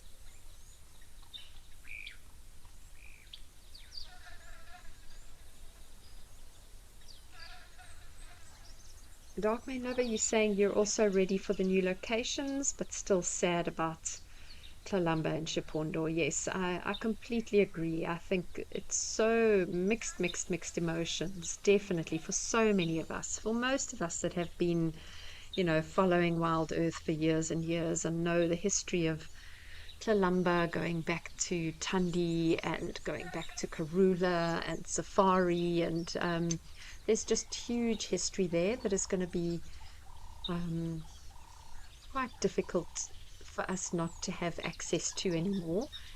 Um, but I think as in life there's change and we've got to roll with the punches. We can't dwell on just because we're not watching Tlalamba and Chipondo doesn't mean that she's not going to be there. She's going to be there. She's going to be doing her thing, and hopefully we'll get some glimpses of that through some of the other safari operators that move through Juma. There are many of the guides post videos and pictures, so I'm sure we will still have access to her life, if not, maybe not in as much detail as we have in the past. Um, so yes, it is very, very sad, but it's also very, very exciting. There's a lot of potential in these new areas and lots of unknowns and lots of new stories to be told. And I think it's going to be very, very exciting to start identifying the leopards in a new property, identifying the hyenas, um, starting to understand whether the leopards and the hyenas and the lions, they operate in the same way. Perhaps we'll get to know a different clan of hyenas and see that there's different behavior. So I think there's a lot to be learned. There's a lot of lots and lots of excitement. The white lions is something that I'm very, very excited to be. I have been fortunate enough to see white lions in the wild, but it's going to be really exciting to be at a property where our chances of getting them on screen for you all and seeing white lions is high. So that's also something very exciting. And yeah, all in all, very mixed feelings. But at this stage, I'm focusing on the positives as much as possible. Zende, you say fascinating stuff, Maxine. You've heard of people riding ostrich too. They're supposed to be fast. Yes, I remember as a young child going on a tour to an ostrich farm outside of Oudtshoorn in the Cape, and there were one of the kind of activities that you could do there was to ride some of these ostriches that had been trained to take people for rides. I didn't actually go on the back of any of these ostriches, but I did watch a few people riding an ostrich. So it is definitely possible. They are very, very fast. I don't think very easy to tame and school like you would a horse, but yes, it is certainly possible to ride on the back of an ostrich. Catherine, you say it's nice to see plains and mountain zebra together. Yes, you often see that at Safari Hook, actually, the plain zebras and the mountain zebras coming to the same waterhole at the same time. They often tend to stick to their own little groups, but it is always fascinating to see the two species coming together at the same waterhole. I have seen that a number of times at this spot.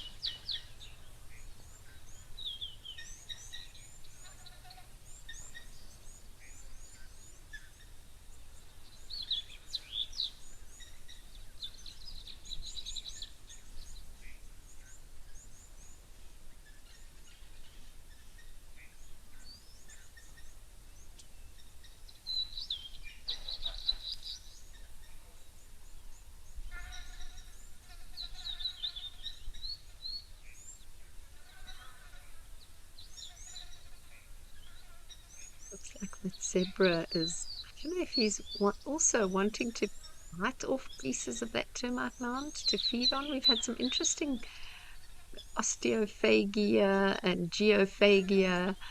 It does look like he is chewing on some of the soil that he bit off the termite mound. Yeah, look at that. Very interesting. The other one's licking the soil on the termite mound there.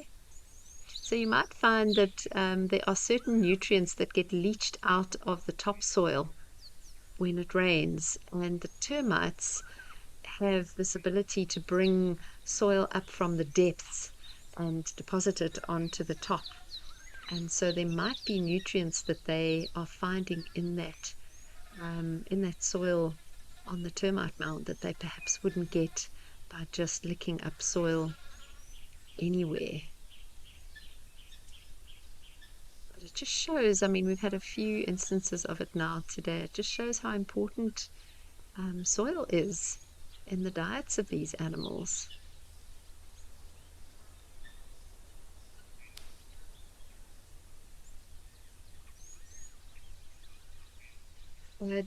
Johan, you're a new member. You say, what kind of bird is that walked next to the water? I'm so sorry. I didn't actually see the bird. I was very focused on the zebra. If I do spot any bird on the water's edge, I will identify it for you. But sadly, I didn't see the bird you're talking about. I can see a dove there. Looks like a ringneck dove.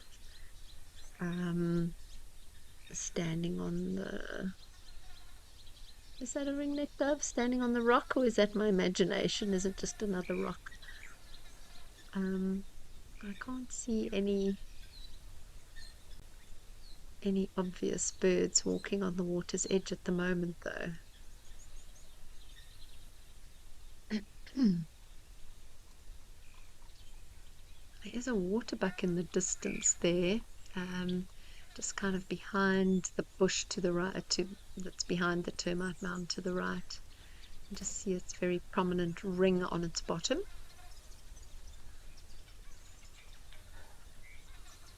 Waterbuck are not very common in Namibia. It's a very dry country, and waterbuck are very water dependent. So other than right up at the top, close to the Caprivi Strip, it's actually not that common to see waterbuck in Namibia.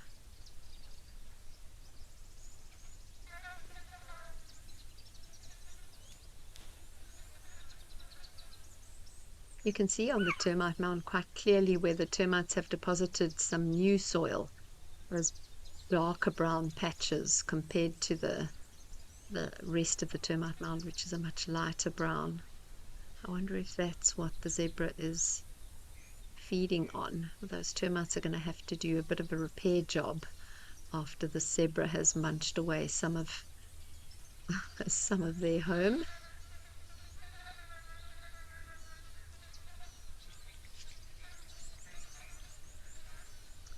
Okay, well, we are going to head over to Timber Plains now and have a look at what is happening there and leave our beautiful mountain zebra. Beautiful stallion there.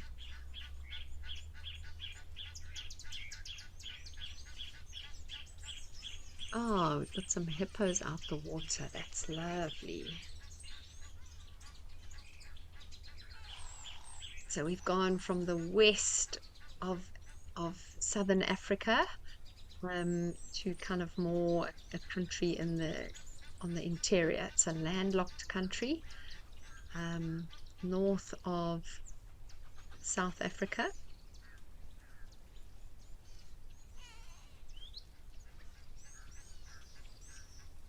And always lovely to see hippos out the water in the middle of the day.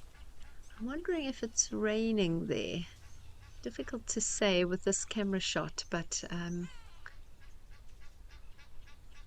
quite unusual for hippos to be out of the water in the heat of the day like this. So I'm thinking it's either quite cloudy weather or possibly even raining. Beautiful with the little egrets following them, eating the insects that they disturb.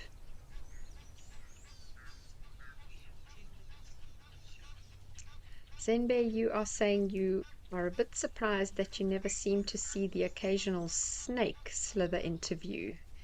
Yeah, I'm sure it does happen, but it's interesting that we don't see it more often. I mean, most snakes are quite well camouflaged, but they also do, they do depend on water. They do need to come down to these water holes to drink. So one would think you would see them more often. I know snakes like pythons often like to lie in ambush at the water's edge, waiting for impala or other creatures to come down for a drink and then ambush them there. But they would like to be hidden, so they would probably prefer to be, along a vegetated edge and not just lying out in the open on the edge of the water.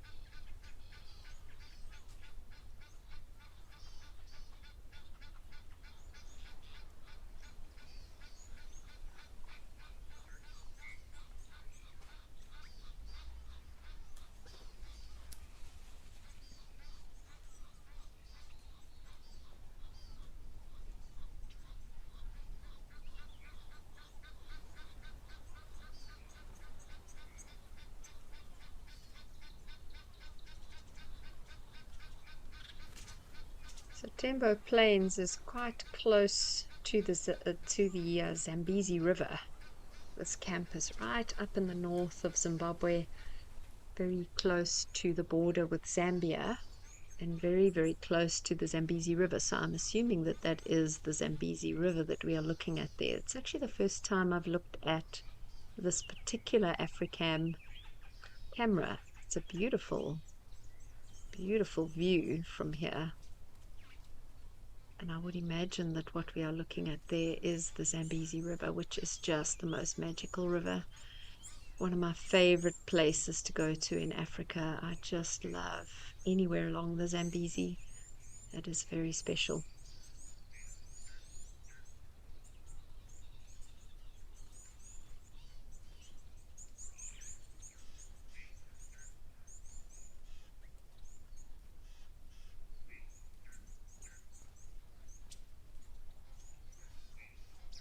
Yeah, so I'm really enjoying this camera. I hope we get to see a lot more of this Africam camera.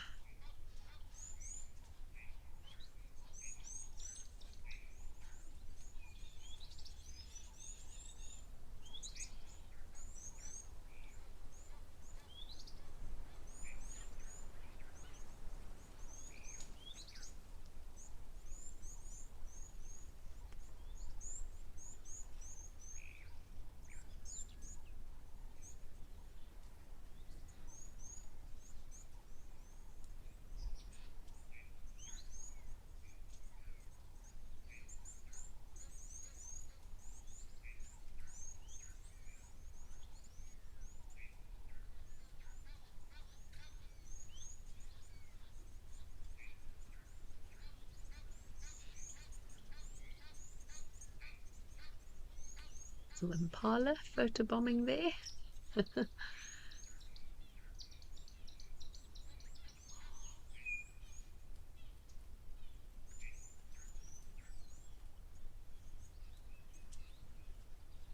There's a very famous reserve in Zimbabwe called Mana Pools, which is on the this northern part of Zimbabwe along the Zambezi River, and Tembo Plains is to the east of that, so quite far east of Mana Pools.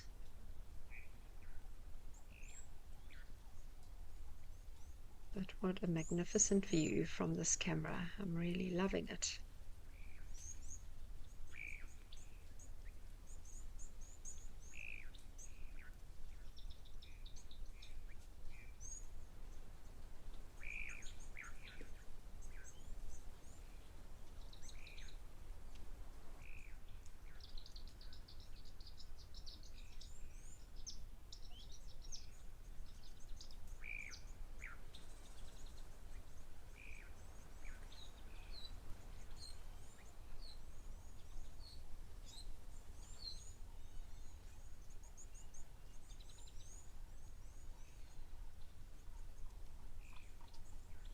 I see a lot of you are saying thank you for a lovely afternoon. Thank you so much, everyone. We've got 5 minutes left of our show, but it's been a great one. I've really enjoyed chatting to you all. I always love answering your questions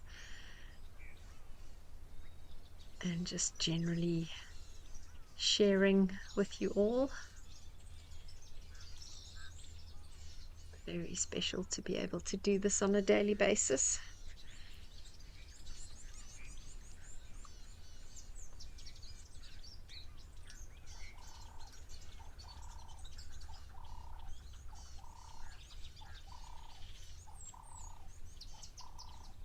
Interesting to see that little impala in the foreground. She seems to be on her own.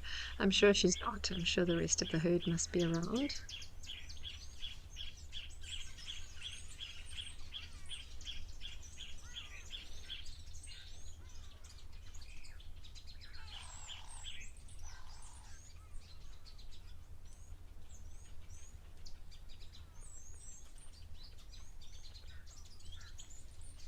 Wow, when you see those hippo, they just don't stop eating.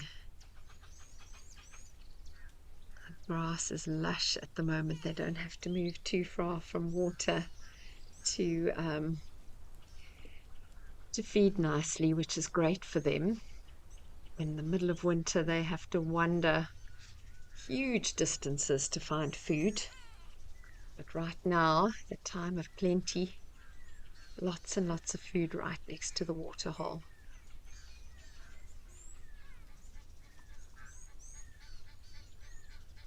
Han, oh, you say you're a new member. Well, welcome. You say you want more.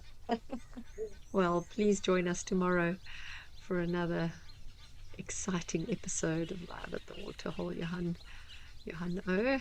We'd love to have you on board with us again.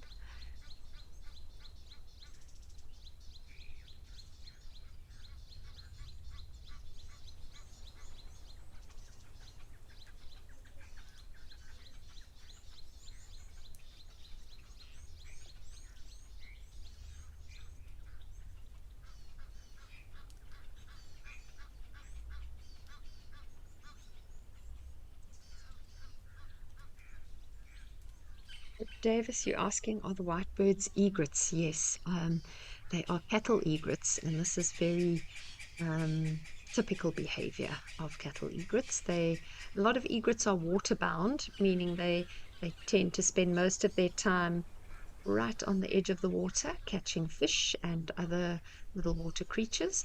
But cattle egrets are more common around big herds of animals.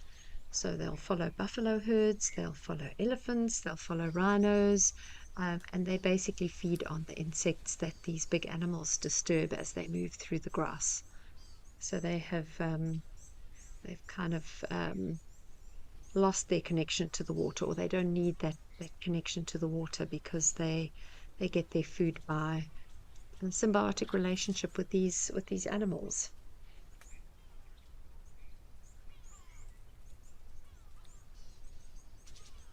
As Enbe, you say you could do with a few hippo to tackle your garden. Yeah, they do make very efficient lawnmowers. Them white rhino and buffalo. I don't know how much time you'd spend in your garden if you had them in your garden. They are pretty dangerous creatures, but they certainly would be very good at keeping the lawn down. Well, thank you all for all your lovely messages. I see so many of you are saying thank you for a great show. It's been a fantastic show. We've had a lot of variety this afternoon, which is lovely and so nice to see this new camera. I'm really love it when we get new water holes and new cameras. So it's been fantastic having this to end the show with. Thank you all for joining me this afternoon. I'm looking forward to another great show with you all tomorrow. So please jump on board if you can. And if you can't, I'm sure I'll see you soon anyway. But it's been wonderful having you all with us. Thanks for the questions. Thanks for the comments. Take care. Have a great day and chat to you all soon. Goodbye.